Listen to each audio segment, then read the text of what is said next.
नमस्कार। राज्यों की जंग इस खास पेशकश में आपका बहुत बहुत स्वागत है। मैं हूं आपके साथ जया कौशिक। सबसे पहले हम बात कर रहे हैं जम्मू कश्मीर विधानसभा चुनावों की। आखिरी चरण के लिए मतदान अभी जारी है। 7 जिलों की 40 सीटों पर आज सुबह यहाँ 7 बजे से ही वोटिंग शुरू हो चुकी है। दोपहर 3 बजे तक अगर आंकड़े बताएं आपको तो 56% वोटिंग अब तक दोपहर 3 बजे तक हो चुकी है। बांदीपुर में 53%, बारामूला में 46%, जम्मू में करीब 57%, कठुआ में 62% मतदान हुआ है, कुपवाड़ा में करीब 53%, सांबा में 63% मतदान हुआ है, वहीं उधमपुर में 64% वोटिंग हुई है। तो इस चरण में 415 उम्मीदवार मैदान में हैं, जिनकी किस्मत 39 लाख से ज़्यादा मतदाता जो हैं आज वो तय कर रहे हैं। इनमें 20 लाख पुरुष हैं, 19 लाख महिला वोटर्स हैं। और इस चरण में खास बात यह भी है कि 29 जो है महिला उम्मीदवार भी मैदान में उतरी हैं। तीसरे चरण में जिन 40 सीटों पर वोट आज डाले जा रहे हैं उनमें कश्मीर घाटी की 16 सीटें हैं और जम्मू की 24 सीटों पर मतदान के लिए लोग घरों से बाहर आए हैं। आपको बता दें कि जम्मू क्षेत्र की अधिकांश सीटों पर कांग्रेस और बीजेपी के बीच सीधी टक्कर है, लेकिन कश्मीर की ज्यादातर सीटों पर मुकाबला या तो त्रिकोणीय या फिर बहुकोणीय मुकाबला देखने को मिल रहा है। और इस वक्त हमारे सहयोगी नजीर मसूदी हमारे साथ जुड़ रहे हैं। नजीर, यहां आज तीसरे चरण का मतदान 40 सीटों के लिए और अब बस कुछ ही घंटे बाकी, 2 घंटे का वक्त और बचा है। आप जमीन पर मौजूद है, ग्राउंड पर, बताएं जरा किस तरह का अभी तक की वोटिंग आज आपको नजर आई और क्या कुछ खास रहा इस तीसरे चरण में?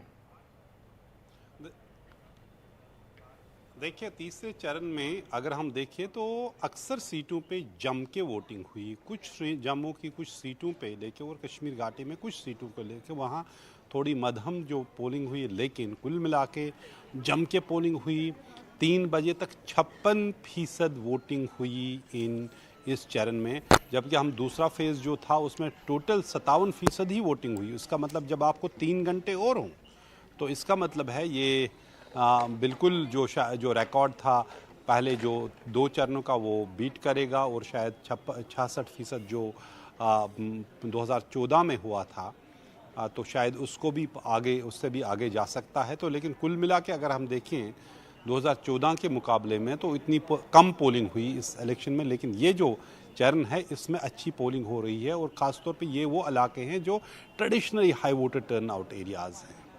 चाहे जम्मू में 24 सीटें हैं या नॉर्थ कश्मीर की 16 सीटें हैं, बांदीपुर हो, कुपवाड़ा हो, बारामूला ज़िले की अधिकतर सीटों पे काफ़ी वोटिंग हो रही है।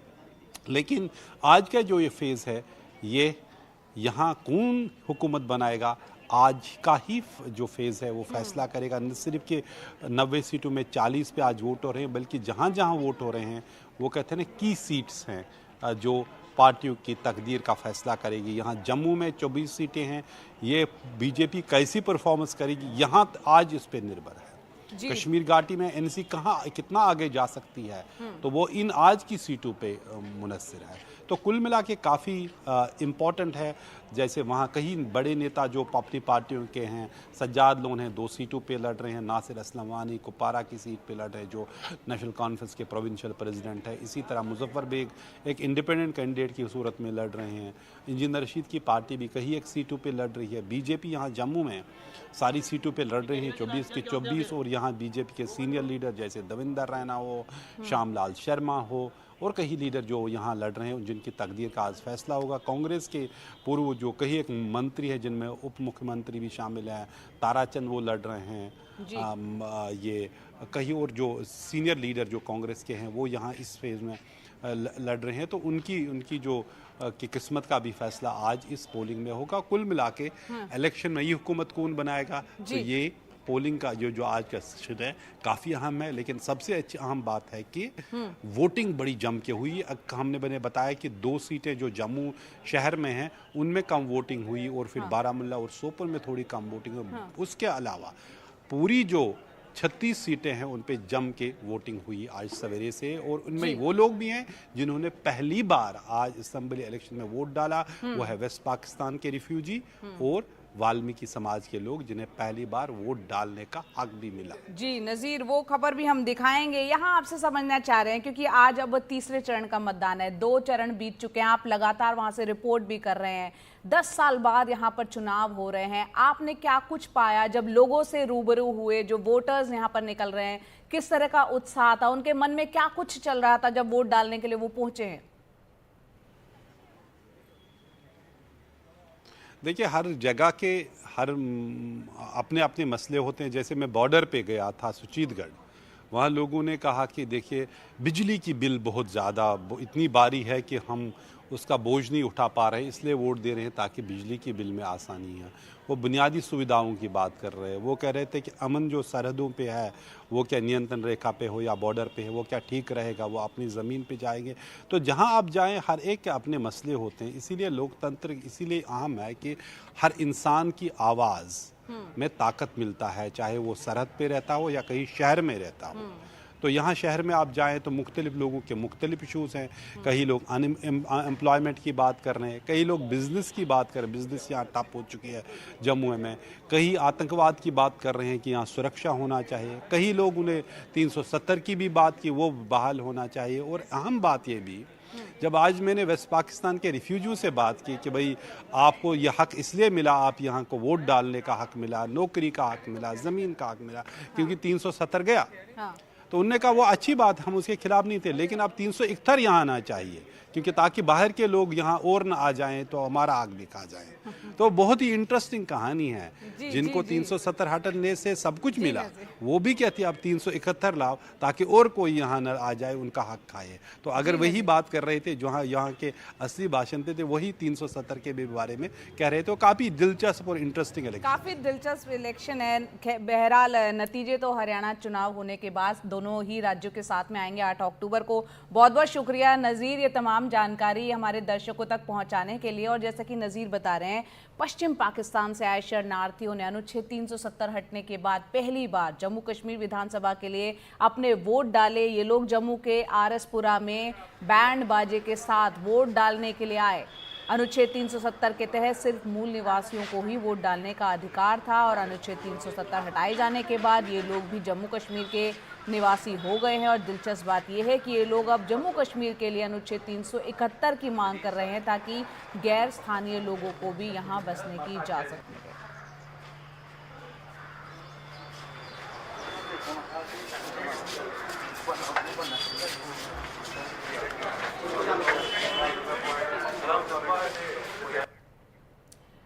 और ऐसे ही जो रिफ्यूजीज़ हैं जिन्होंने यहाँ पर वोट आज डाला, उनसे बातचीत की हमारे सहयोगी ने, वो सुनते हैं।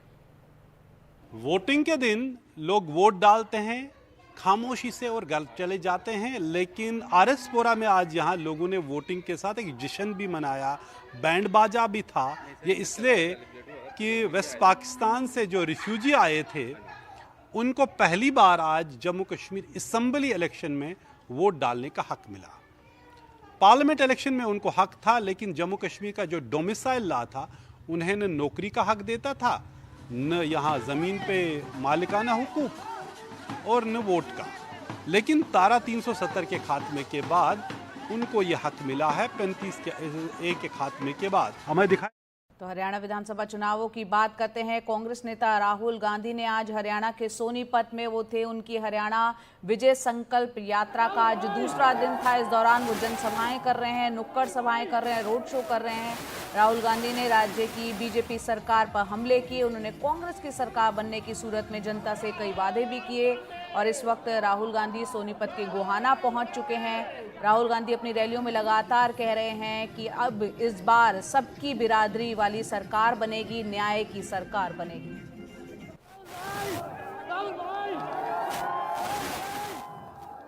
पहले आपको जेल से फिरौती के कॉल आते थे, आजकल आपको विदेश से फिरौती के कॉल आते हैं। आते नहीं आते? आते हैं। क्यों आते हैं? क्योंकि नरेंद्र मोदी जी ने, हरियाणा की सरकार ने बेरोजगारी का जाल फैला रखा है। इसीलिए हमने पता लगाया 2 लाख सरकारी रोजगार खाली पड़े हैं। हमारी सरकार आएगी तो 2 लाख सरकारी रोजगार आपके हवाले हम कर देंगे, हरियाणा के युवाओं को हम दे देंगे। आगे बढ़ते हैं। राजस्थान सरकार लगातार निवेश बढ़ाने की कोशिशें कर रही है। कुछ दिन पहले मुख्यमंत्री भजनलाल शर्मा इसी मकसद से विदेश दौरे पर गए थे। हमने राजस्थान के वाणिज्य मंत्री राज्यवर्धन सिंह राठौर से बात की। उन्होंने कहा कि मुंबई और दिल्ली में इन्वेस्टर मीट और रोड शो करने के बाद अब हम इंग्लैंड, सिंगापुर और जर्मनी में रोड शो की तैयारी कर रहे हैं। तो आगे के लिए क्या अब रोड मैप है, क्योंकि मुख्यमंत्री जी ने कल ये कहा कि 12.5 लाख करोड़ के एमओयूज हम साइन कर चुके हैं मुंबई और दिल्ली में। आगे किन किन देशों में अब रोड शो का प्लान है? अभी जर्मनी, यूके, सिंगापुर ये अभी और होने बाकी हैं। हम बड़ी कंपनीज की भी तलाश कर रहे हैं और छोटे उद्यमों को भी हम आगे बढ़ाने का हमारा पूरी योजना है। देखिए, जितने भी एमएसएमई होते हैं, जो छोटे उद्यमी होते हैं, वहाँ से सबसे ज़्यादा एम्प्लॉयमेंट जनरेशन होता है और ज़्यादा जो इकोनॉमी को मजबूती देते हैं वो सारे छोटे उद्यमी ही हैं जो मजबूती देते हैं। तो हम उनके लिए छोटे छोटे क्लस्टर हर ज़िले में खुले, कहीं पर कहीं पत्थरों का काम होता है, कहीं कशीदाकारी का काम होता है, कहीं कीनू या किसी फल का काम हो रहा है वहाँ पे। तो हर जगह साइंटिफिक तरीके से वहाँ पे क्लस्टर डेवलपमेंट हो ताकि उनका प्रोडक्ट बनाने के लिए भी उनको आसानी हो, बिजली की भी सुविधा हो, ज़मीन की भी सुविधा हो, स्किलिंग की भी सुविधा हो और उसके बाद उसकी मार्केटिंग की सुविधा हो। बिहार के भागलपुर में आज बम फटने से 3 बच्चे गंभीर रूप से घायल हो गए, जबकि 4 अन्य बच्चे मामूली रूप से जख्मी हुए हैं। ये बच्चे शाहगंजी मैदान के पास खेल रहे थे, तभी बम फटा। जो चश्मदीद हैं उनके मुताबिक धमाके के बाद वहां अफरा तफरी मच गई।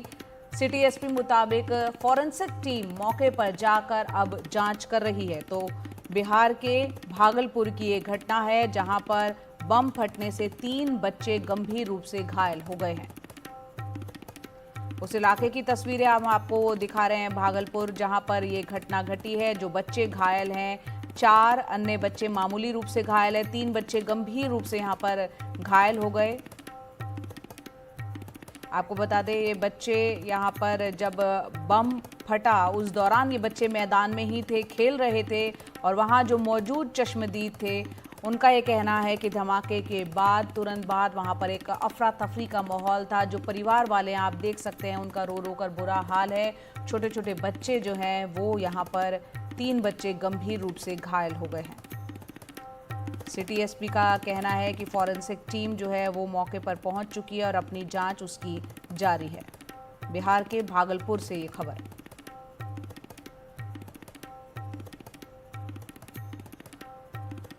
तो इस वक्त की बड़ी खबर आपको हम बता दें कि बिहार के भागलपुर से आ रही है, जहां आज बम फटने से 3 बच्चे गंभीर रूप से घायल हो गए, जबकि 4 अन्य बच्चे भी मामूली रूप से घायल हुए हैं। ये बच्चे जो है मैदान में खेल रहे थे जिस दौरान बम फटा और यहाँ पर अभी मौके पर फॉरेंसिक टीम पहुँच गई है। सिटी एसपी के मुताबिक वो टीम जो है फॉरेंसिक टीम आगे की जांच अभी कर रही है। जो चश्मदीद वहां पर मौजूद थे जब ये घटना घटी, तब उनका कहना था कि बम फटने के बाद एक अफरा तफरी का माहौल था, सभी इधर उधर भागने लगे। आप तस्वीरों में देख रहे हैं जो बच्चे यहां पर घायल हुए हैं उनको अस्पताल में भी भर्ती कराया गया है। हमारे सहयोगी मनीष कुमार, वरिष्ठ सहयोगी, हमारे साथ फोन लाइन पर ज़्यादा अपडेट के साथ जुड़ रहे हैं। मनीष, ये पूरा वाकया, ये घटना के बारे में बताएं, क्या हुआ था?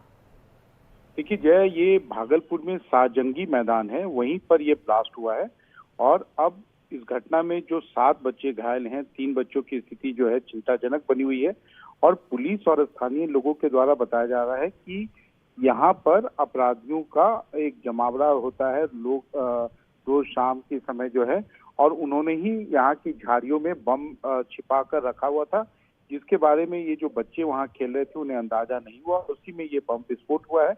लेकिन निश्चित रूप से भागलपुर शहर में ये कोई पहली बार नहीं है।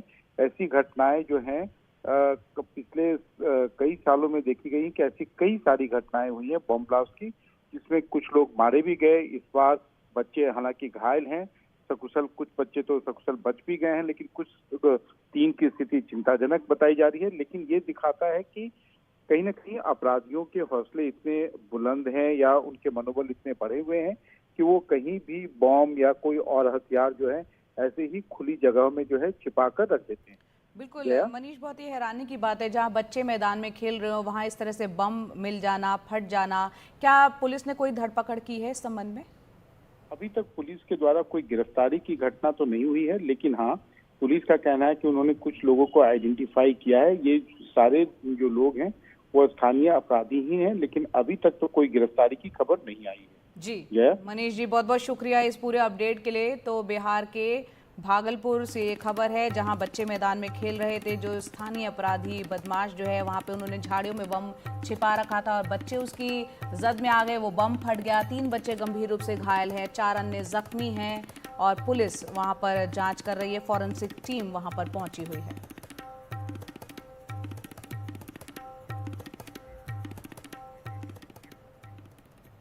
और अगली खबर भी बिहार से, जहां बाढ़ से हाहाकार मचा हुआ है। यहां पर कोसी नदी का पानी बिहार में कहर बरपा रहा है। नेपाल में भारी बारिश और उसके बाद वहां से छोड़े गए पानी की वजह से बिहार में तबाही आई हुई है। सीतामढ़ी, दरभंगा, सुपौल, मुजफ्फरपुर, पूर्णिया समेत 16 जिले बाढ़ की चपेट में आ चुके हैं। आपको बता दें, चारों तरफ सिर्फ तबाही का मंजर नजर आ रहा है और साथ ही साथ लगभग 10 लाख लोग बाढ़ से बुरी तरीके से प्रभावित है। किस तरह से जलमग्न पूरे के पूरे गांव, सड़कें यहाँ पर नजर आ रही हैं। घर हो, खेत हो, खलिहान सब बाढ़ के पानी में डूब चुके हैं। रिहायशी इलाकों में भी बाढ़ का पानी घुस चुका है और जिसके चलते लोगों को खासी परेशानी इस वक्त झेलनी पड़ रही है।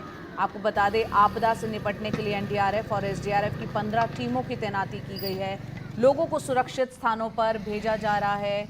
बाढ़ग्रस्त क्षेत्रों में राहत सामग्री बांटी जा रही है। वहीं कई जगह पर तटबंधन टूटने की खबरें भी सामने आई है। केंद्र सरकार और राज्य सरकार लगातार स्थिति पर नजर बनाए हुए है।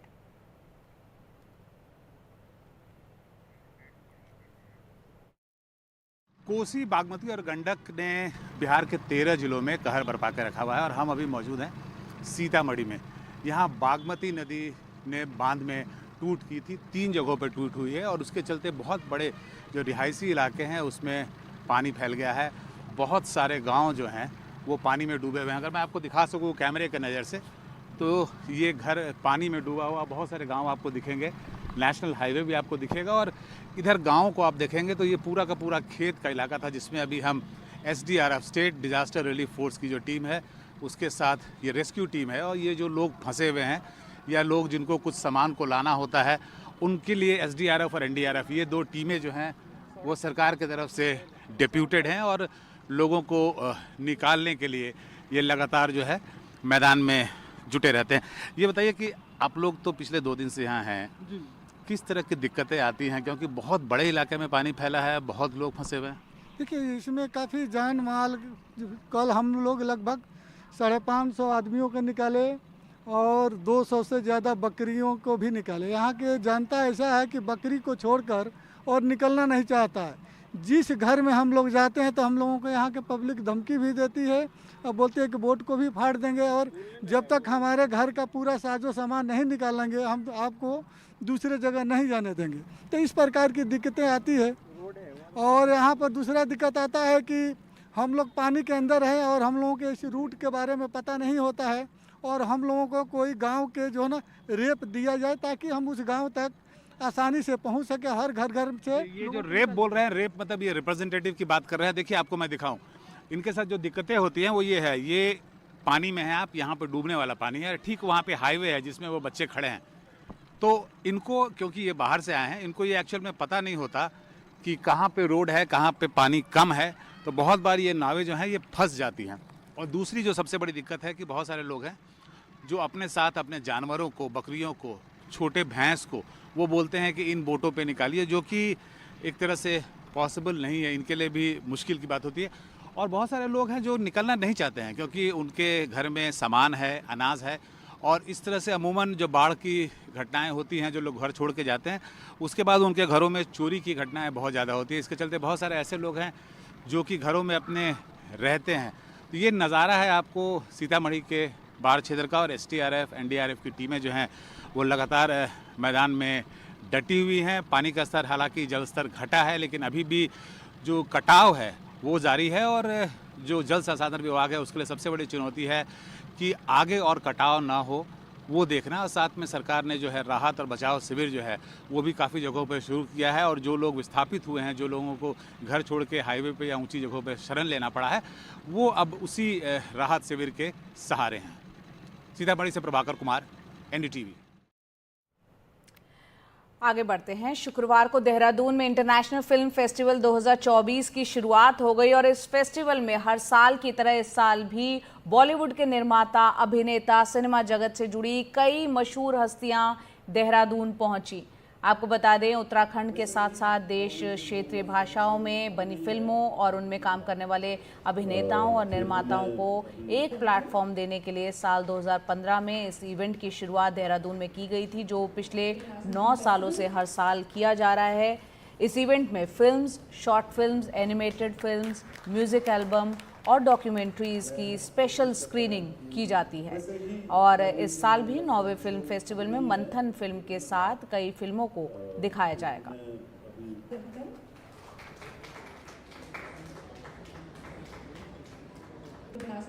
देवभूमि उत्तराखंड में मुझे आके बहुत अच्छा लगा और श्राद्ध चल रहे हैं तो मैं अपने तमाम जितने भी हमारे पूर्वज हैं उनको मैं याद करती हूँ, नमन करती हूँ। और फेस्टिवल में आके मुझे इसलिए बहुत अच्छा लगा कि हर छोटी जगह पे एक शुरुआत होती है और ये 9th एडिशन है देहरादून इंटरनेशनल फिल्म फेस्टिवल का। इसके पीछे जो लोग भी लगे हुए हैं उनको मैं बहुत मुबारकबाद देना चाहती हूँ। 9th देहरादून फिल्म फेस्टिवल है। मैं आप सबको रिक्वेस्ट करूँगा, सब देहरादून वालों आइए।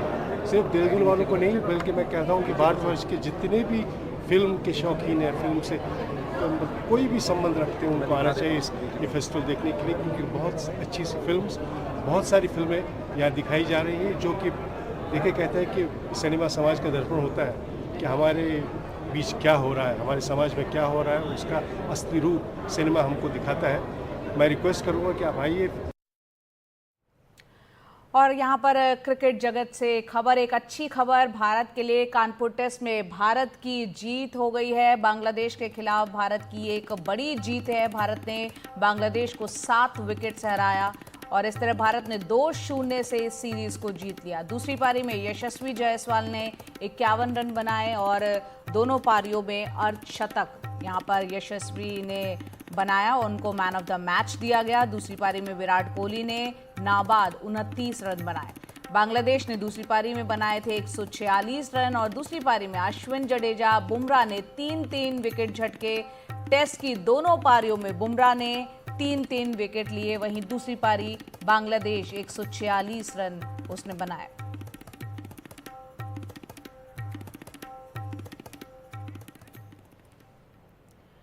और अब अंतर्राष्ट्रीय जगत से खबर आपको बता दें, एक बड़ी खबर यहाँ पर अमेरिका ने जो है ईरान को धमकी दी है कि इजराइल पर हमला किया तो उसके गंभीर परिणाम होंगे। और क्या कुछ यहाँ अमेरिका की तरफ से कहा गया है, आइए देखते हैं। हमारे सहयोगी उमाशंकर सिंह इस पर विस्तार से जानकारी दे रहे हैं। अमेरिका ने ईरान को सीधी धमकी दी है कि अगर उसने इजराइल पर हमला किया तो उसे बहुत ही गंभीर नतीजे भुगतने पड़ेंगे। ये धमकी जो है वो इजराइल की तरफ से लेबनान, सीरिया और यमन में जिस तरह से बड़े हमले किए जा रहे हैं उन हमलों के बीच दी गई है।